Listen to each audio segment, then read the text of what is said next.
17 April বাঙালির ইতিহাসের এক আলোকবর্তিকা।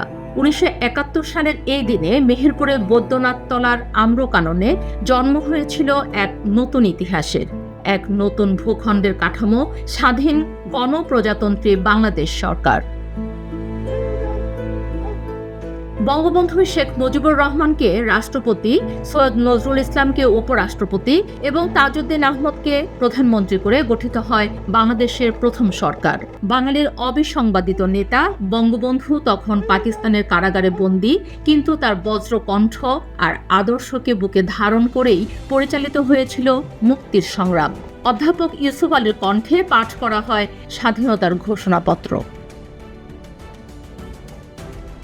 সেদিন সেই নিভৃত আম্রকাননে 12 জন আনসার সদস্যের দেওয়া গার্ড অব অনার গ্রহণ করেছিলেন অস্থায়ী রাষ্ট্রপতি সৈয়দ নজরুল ইসলাম। সেই মুহূর্তেই বিশ্ববাসী জানতে পারে বাংলাদেশ কেবল একটি ভূখণ্ড নয়, বাংলাদেশ এখন একটি রাষ্ট্র, যার রয়েছে একটি বৈধ ও সার্বভৌম সরকার। ওই দিন থেকেই বৈদ্যনাথ তলার নাম হয়ে যায় মুজিবনগর।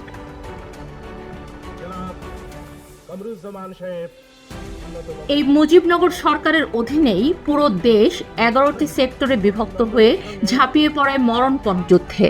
দীর্ঘ 9 মাসের রক্তক্ষয়ী সংগ্রাম, 30 লক্ষ শহীদদের আত্মত্যাগ আর 2 লক্ষ মা বোনের সম্ভ্রমের বিনিময়ে অর্জিত হয় কাঙ্ক্ষিত বিজয়। 16 ডিসেম্বর বিশ্ব মানচিত্রে মাথা উঁচু করে দাঁড়ায় স্বাধীন সার্বভৌম বাংলাদেশ।